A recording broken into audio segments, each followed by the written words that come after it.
என்னை இந்த இடத்துல சாட்சியா நிறுத்தின கர்த்தருக்கு நன்றியுள்ள மனதோடு ஸ்தோத்திரிக்கிறேன். இந்த சாட்சியை சொல்ல வேண்டும் என்றால் இங்க இந்த சபையில இருக்கிற அத்தனை பேரும் வந்திருந்தா நல்லா இருக்கும். என்னோட பெருமைக்காக அல்ல, ஆண்டவருடைய நாம மகிமைக்காக நான் இதை சொல்ல வேண்டியிருக்கிறது. 1985 பாஸ்டர் குடும்பமும் என்னுடைய தாய்க்கும் எங்களுக்கும் அறிமுகமானவங்க.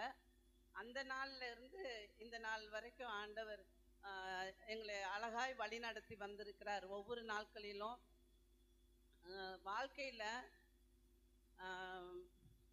சில காரியங்களை நம்ம அறிஞ்சுக்கிட்ட போது தெரிஞ்சு கொள்றதுக்கு சில நேரம் வயது கடந்து போய் 50 வயது வரும்போது தான் திரும்ப நம்ம பின்னாடி போய் வரலாமா அப்படின்னு தோணுது. ஏன்னா நிறைய காரியம் இந்த காலத்துல உள்ள பிள்ளைங்களுக்கு நிறைய வாய்ப்புகள் இருக்கிறது.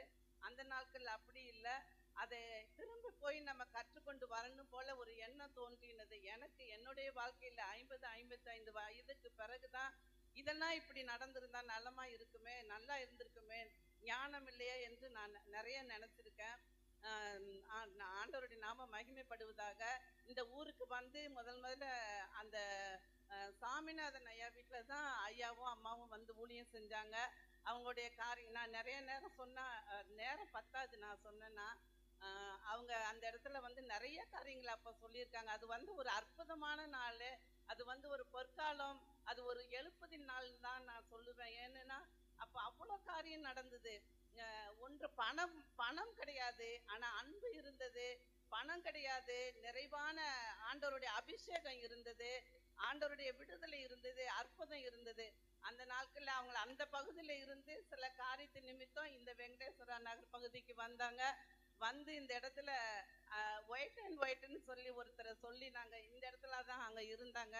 அவங்க பாஸ்டரையும் பாஸ்டர்மா குடும்பத்தையும் படுத்தின பாடு அந்த நாள்ல இருந்தவங்களுக்கு தெரியும்.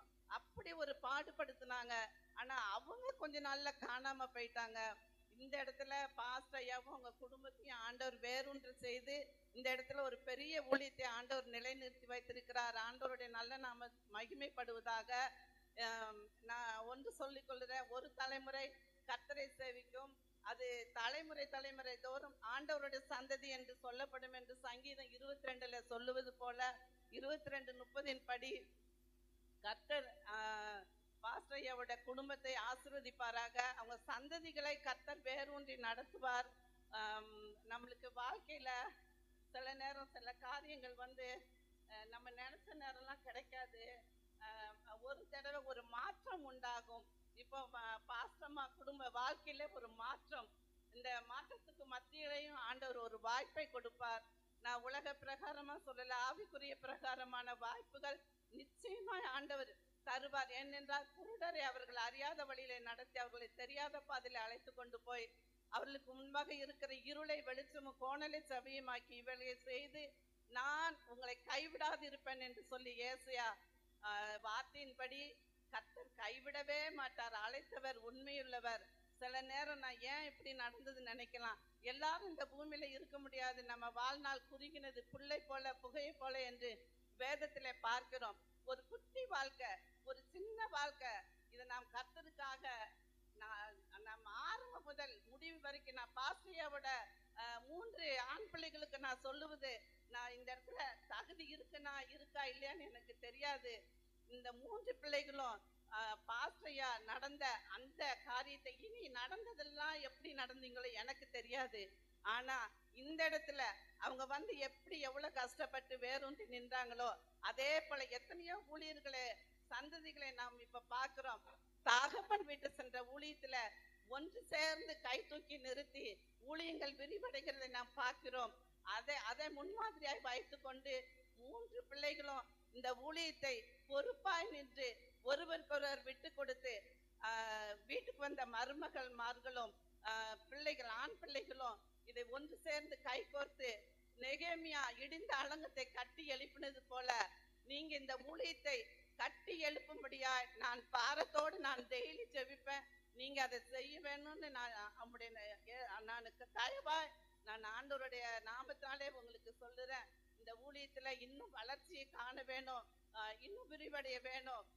அநேக திருச்சபைகள் உருவாகணும், ஆத்துமாக்கள் சந்திக்கணும், ஊழியத்தை எப்படி எல்லாம் செய்யணும்னு சொல்லி வகையறுத்து செய்ய வேணுமாறு நான் தாழ்மையோடு கேட்டுக்கிட்டேன்.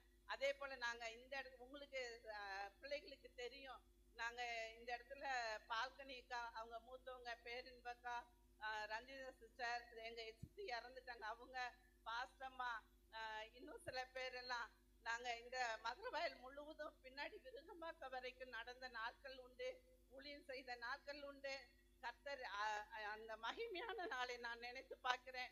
இந்த சபையில நான் முழங்கால் ஊன்றி ஜெபிக்க கற்றுக்கொண்டது இந்த சபையில தான். நாங்க வெள்ளிக்கிழமை உபவாச ஜெபத்துக்கு காலையில 10 மணிக்கு வந்தோம்னா சாயங்காலம் 4 மணி வரைக்கும் அந்த முழங்காலே நிற்போம். அந்த நாளை இப்ப நினைக்கும் போது அது எங்களை கர்த்தர் நடத்தின ஒரு அற்புதமான நாள், அது ஒரு இன்பமான நாள்.